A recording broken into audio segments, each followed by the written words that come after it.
Hi, my name is Neely Buganti, and I'm going to be presenting the first lab we performed for Physics 2212, which covered charged tapes. The fundamental principle that this lab was based on was that ordinary objects like tape appear neutral, without having a permanent negative or positive charge. However, when neutral objects are rubbed together, they can acquire a charge by gaining or losing electrons. The objective of this experiment was to determine the amount of excess charge on a piece of tape.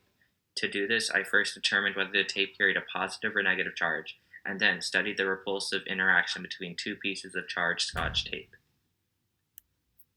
After performing the experiment, the approximate charge on the tape was calculated to be a positive 1.044 times 10 raised to the negative 8 coulombs.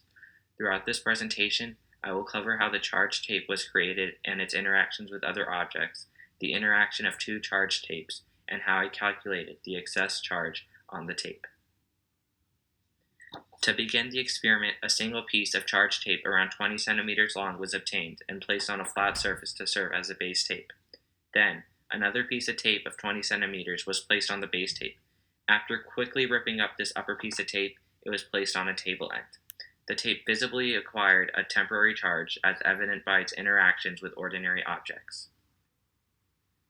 When a hand was placed near the piece of tape, the tape was strongly attracted to the hand. When another charged piece of tape was closely placed near the tape pieces repulsed.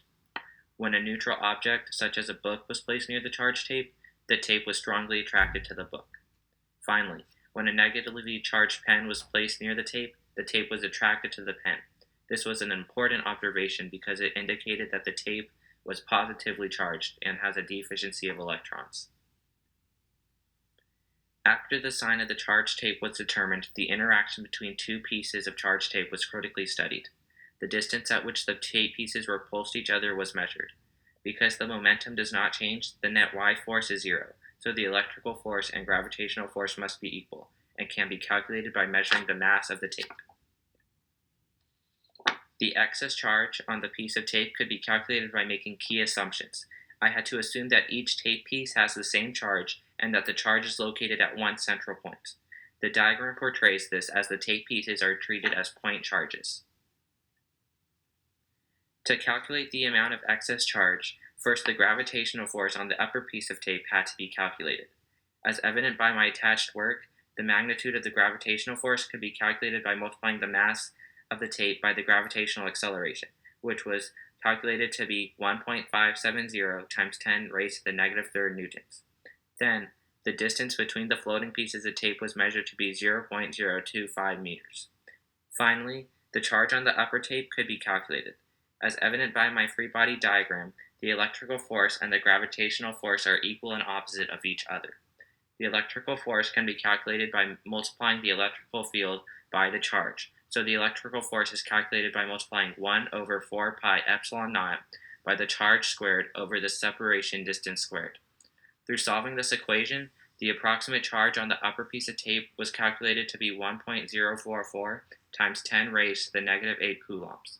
Finally, since the charge is positive, the number of deficient electrons was calculated by setting the total charge equal to the product of the number of electrons and the charge of one electron.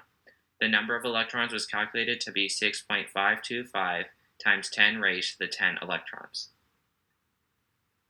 Lastly, the ratio of deficient electrons to the amount of total atoms was calculated by assuming that the atoms are evenly distributed across the tape and have an equal chance of being taken up by another piece of tape. After finding the total number of atoms, the ratio of the number of electrons to the total number of atoms was found to be 1.307 times 10 raised to the negative 7. My computational model visualizes these assumptions needed to calculate the excess charge. First, air resistance could be neglected. The lower and upper pieces of tape could act as point charges. The red sphere acts as the lower tape, and the blue sphere models the upper tape. Each piece of tape is assumed to have the same charge, so they exert equal magnitude electrical forces on each other. Finally, the only vertical forces acting on the 2 point charges were gravity and the electrical force. In the diagram, the upwards red arrow represents the electrical force of the lower tape on the upper tape. The green arrow represents the downward gravitational force on the upper piece of tape. To conclude, neutral objects can either acquire an excess or deficiency of electrons. Further, if electrons had a positive charge and protons had a negative charge, the observations made in the experiment would be the same, given that the opposite charges still attract and like charges repel. Lastly, important physics experiments can be performed at home with care.